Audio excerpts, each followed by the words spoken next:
ሄሎ ማን ቤት ኪራይ ባለቤት አልነገረችም? ቤት ኪራይ አንድ ወር ሳትከፍል ሁለተኛ ወር መጥቶብሃል። እየሞከርኩኝ ነው ትላለህ እንዴ? አትሰማም እንዴ? እየሞከርኩኝ ነው። ያንተን የቤት ኪራይ ልከፍል እየሞከርኩኝ ነው። የልጆች ትምህርት ቤት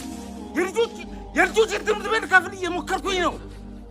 የሚበሉት አጥተው እየሞከርኩኝ ባለቤትን አሟታል። ሰው አይደለ እንዴ? ይኸው ተመልከት። ይሄ የልጆች ጌም የሚጫወቱበት ልሸጥ እየሞከርኩኝ ነው። አስብ እንጂ ሁሉም ሰው እየሞከረ ነው በዚህ ሰዓት። እጁን አጣጥፎ የተቀመጠ ሰው አይደል እንዴ? ታገሰኝ በቃ። እየሞከርኩኝ ነው።